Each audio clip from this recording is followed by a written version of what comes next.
This happened 10 years ago. I was the youngest daughter of my parents. I had 2 brothers and 1 sister, and all 3 were already married. I was the only one left at home.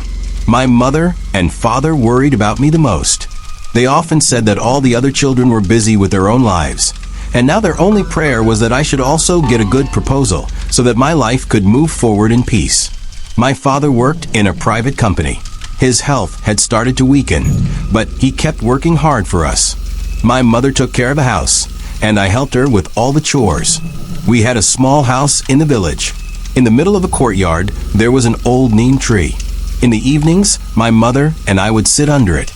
The women from the neighborhood often came by and chatted with my mother. I would listen, but rarely joined their conversations. I loved reading books. My father often said, "Fatima, leave the books now and focus on household work. The time for you to settle down is near." Finally, the day came when my marriage was fixed. My mother's eyes sparkled with happiness, and my father offered prayers of gratitude. The boy's name was Cameron. He worked in a company in the city. It was a good proposal, and everyone was satisfied. 6 months after the engagement, my wedding took place. On the wedding day, I felt as if my life was standing at a new turning point. My mother hugged me again and again, crying and prayed, "May Allah keep you happy, my daughter." After the marriage, I moved into Cameron's house.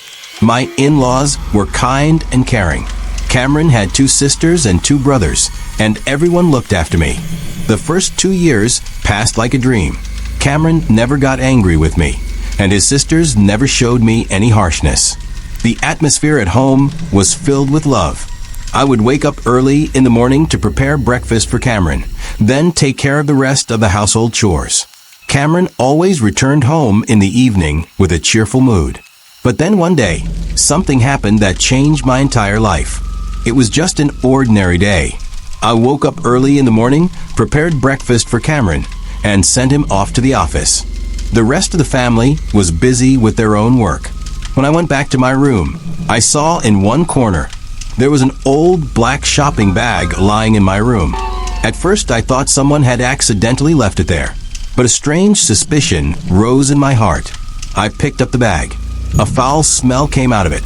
My heart started beating fast. Gathering my courage, I opened it and my senses were stunned.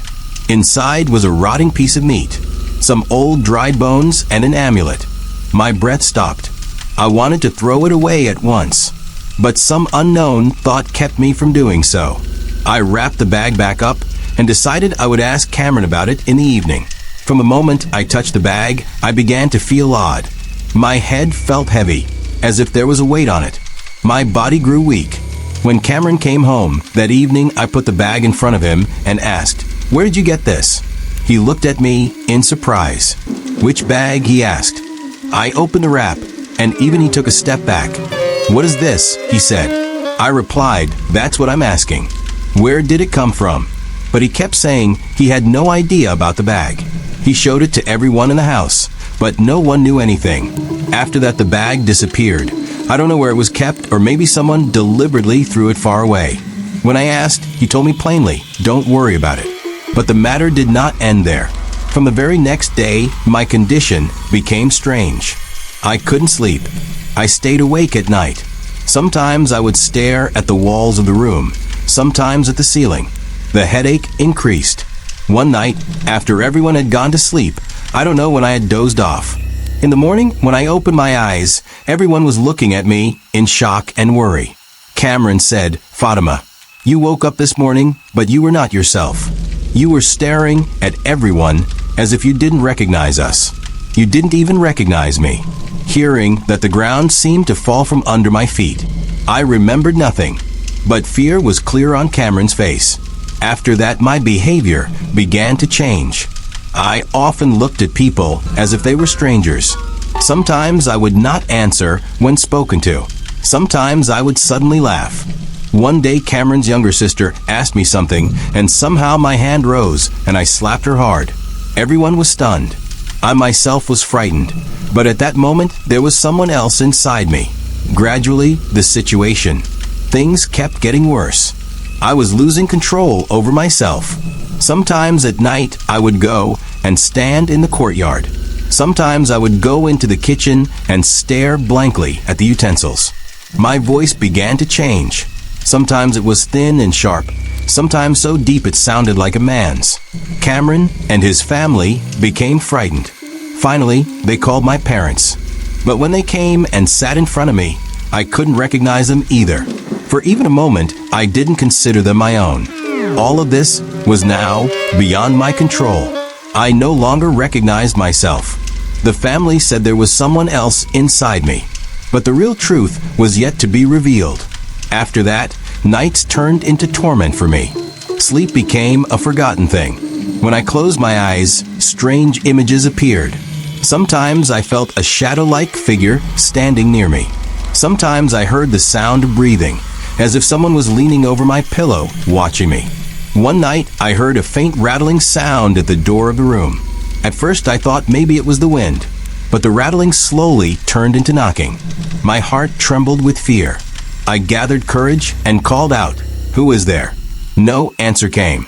I thought maybe it was Cameron, but suddenly the door began to open by itself, slowly and quietly. There was no one outside.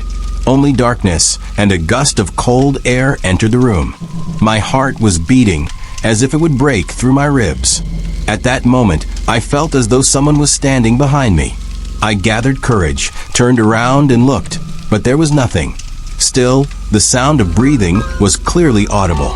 The next morning, Cameron told me, "Fatima, last night you were standing completely still. You didn't even look at me. You just stood near the door, staring outside. I called out to you, but you didn't answer." Hearing this sent a shiver through my body. I remembered nothing. A few days later, things became even more horrifying. Sometimes I would find myself standing in the courtyard without knowing how I got there. Sometimes my laughter would come out in such a way that everyone in the house would tremble. The small children would start crying when they saw me. One night, Cameron shook me awake. There was fear in his eyes. He said, "Fatima, just now you were sitting beside my pillow reciting something slowly. But that voice wasn't yours." It was so deep and terrifying that I began to tremble. I was shocked. I said to him, "But I was sleeping." Yet the fear on his face could not have been a lie. My father and mother were called. When they saw me, they began to cry. My mother kept holding my hand, repeating, "Oh, Allah, what has happened to my daughter?" But I could not even think of myself as their daughter anymore. It was as if someone else inside me was controlling me. The elders of the family advised that I should be taken to a healer or a religious scholar. But the real story was only beginning.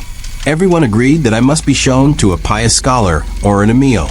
Cameron called an old cleric from the neighborhood who was known for reciting the Quran and performing spiritual healing. He came to the house in the evening. A white beard, simple old clothes, and deep seriousness on his face. First, he sat in the courtyard and began reciting verses. Then he said, "Bring the girl before me." They made me sit in the courtyard. All the family stood around.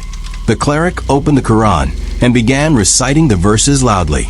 As his voice rose, a strange restlessness began inside me. I shut my eyes tightly. It felt as though burning rods were being pushed into my ears. The cleric tried to hold my head while reciting, but suddenly my hands pushed his arm with such force that he fell backward. Everyone in the house screamed. Cameron tried to hold me down, but my strength had become many times greater. The cleric stood up again and said, "This is no ordinary matter. This is the effect of very strong jinn." He began to recite even louder. My body started to tremble, and suddenly my voice changed. It was no longer mine. It was deep, harsh, and terrifying. I screamed, "Stop. This is not your place. You can do nothing here." The cleric's face was drenched in sweat, but he remained firm, repeating the verses again and again with force. He shook his prayer beads strongly and shouted, "Come out. Fear the words of Allah." At that very moment, I began to laugh in such a way that everyone's hair stood on end. My eyes started glowing like burning coals. The cleric stepped back a pace. Cameron's younger brother cried out, "Maulvi Sahib, what is happening to you?" The cleric's voice trembled. "This is very powerful. It is not obeying my recitation." the cleric's hands. He said, I can't do anything. This matter is beyond me.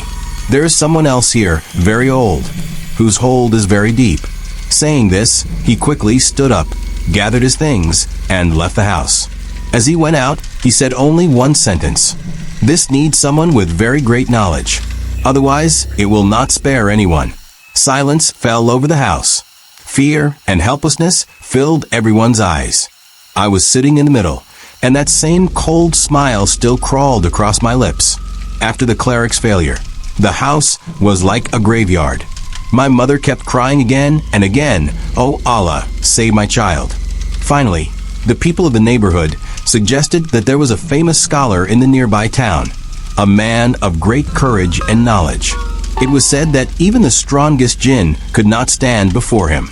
2 days later, that scholar came to our house. He was middle-aged, tall, with sharp eyes, and 2 disciples were with him. He sat silently in the courtyard for a while after arriving. Then he said, "The air here is very heavy. This is not an ordinary shadow.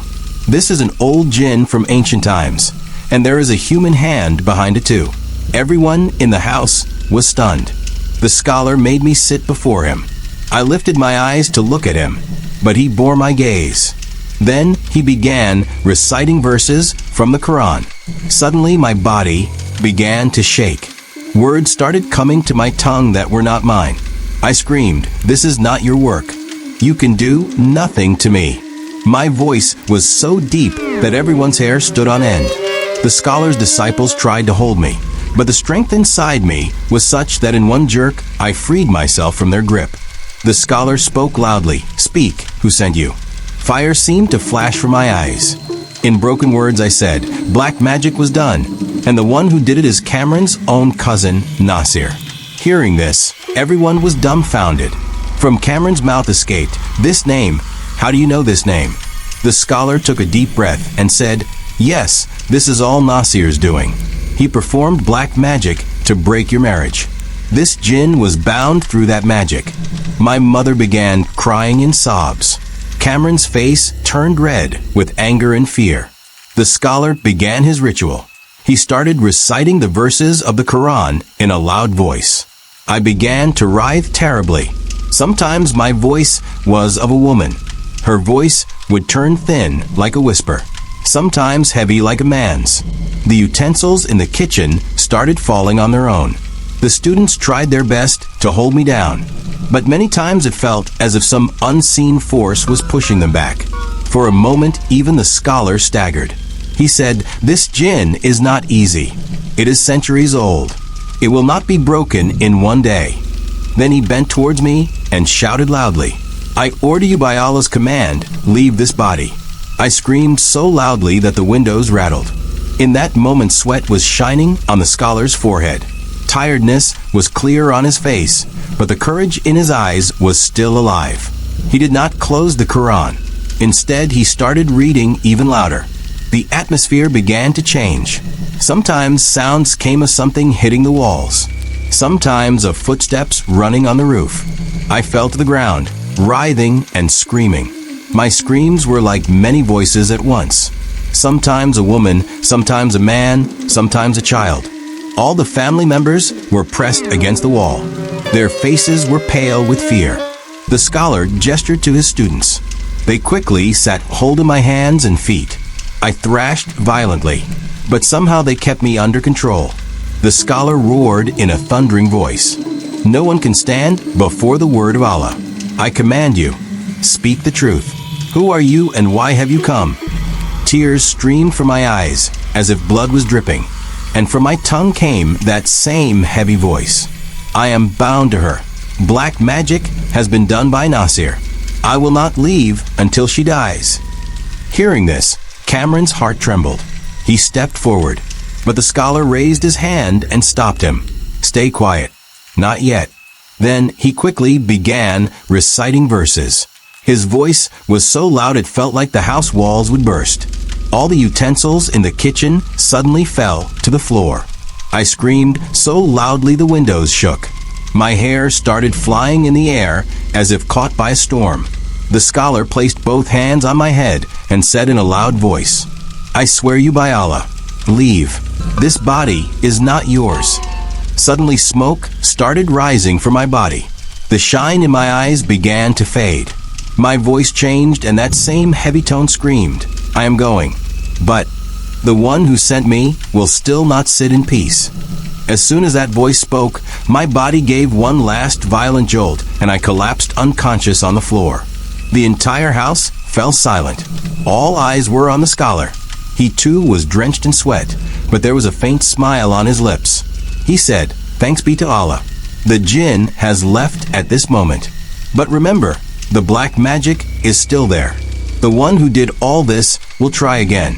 You all must stay strong and keep reciting these verses daily." Mother sat on the floor, weeping. Father raised his hands to the sky in gratitude. Cameron came near me and placed my head in his lap. I was unconscious, but for the first time my face looked peaceful. After that night my body began to feel light. For the first time in years, I slept. The next morning when I opened my eyes, Mother was sitting beside me, reading the Quran. There were tears in her eyes mixed with peace.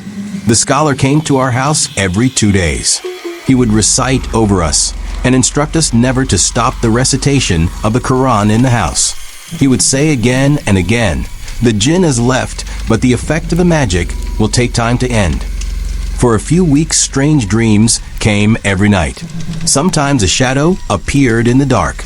But as the recitations continued, the atmosphere of the house began to change. Those terrifying sounds ended. The night screams disappeared. One day the scholar gathered everyone and said, "The real enemy was not the jinn. The real enemy is the human who did this. Black magic is done by human hands. Nasir, out of jealousy, tried to destroy your lives.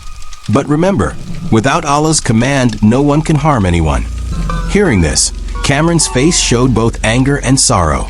But the scholar stopped him. "For you, it is not revenge, but prayer.